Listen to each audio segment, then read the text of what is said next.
Good morning.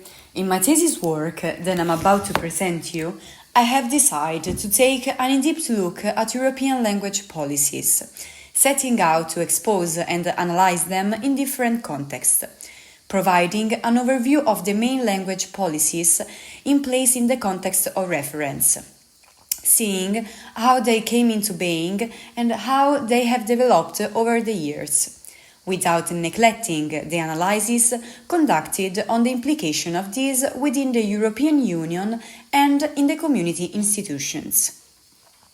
The study of language policies is an interdisciplinary field involving linguistics, sociology, political science, and law, which is precisely why we consider language skills to be the basis for the development of the European education area, as it is fundamental for cross-border mobility, cooperation, and mutual understanding. The coexistence of many languages in Europe is a strong symbol of this community's desire to unite in diversity, which is one of the foundations of the European project.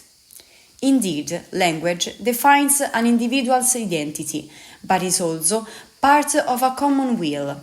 In this regard, the Union itself has long promoted the learning of different languages throughout Europe, so much so that there are many arguments in favor of an ambitious educational policy, which creates personal and professional opportunities for each individual.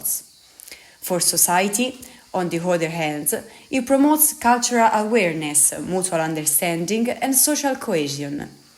While for businesses, linguistic and intercultural competence is a key asset for success and growth in global markets.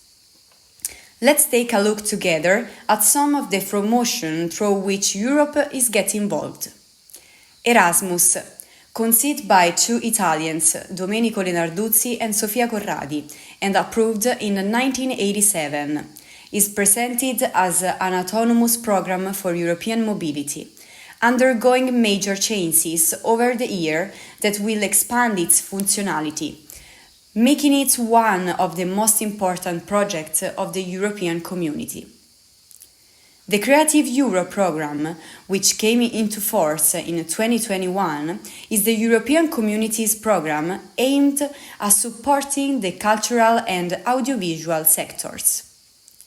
The new features of the program contribute to the revival of these sectors, supporting the efforts to become more inclusive, more digital, and more environmentally sustainable. Also, for the first time, Creative Europe offers funding to the media sectors in order to promote media literacy, pluralism, and media freedom.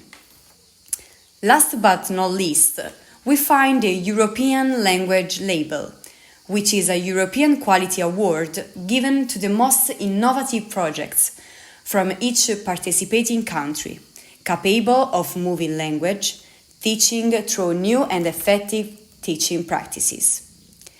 It is about giving value and prestige to experiences and materials made in the field of teaching and learning.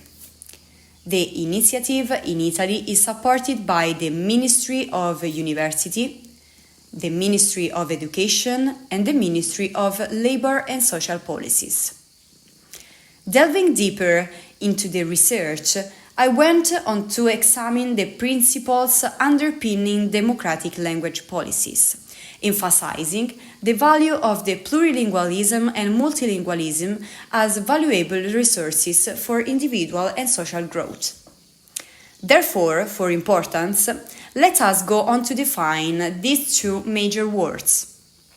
The term plurilingualism refers to a person's ability to communicate using more than one language in addition to his or her mother tongue, while the term multilingualism is the characteristic whereby more than one language is used in a space and, more importantly, recognized as official.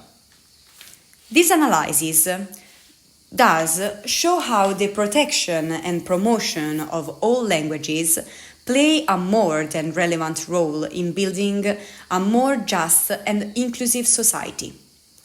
Such policies, to be effective, should be based on the key principles, such as the recognition of the equal dignity of all languages. In other words, every language has intrinsic value and deserves to be protected regardless of the number of the speakers or its cultural historical prestige. The promotion of plurilingualism and multilingualism, where the ability to master multiple languages is a favorable tool for personal and professional development, as well as contributing to the cultural enrichment of the community as a whole. To fight against language discrimination. No one should be discriminated against because of his or her language, and everyone should have equal access to education, employment, and public services.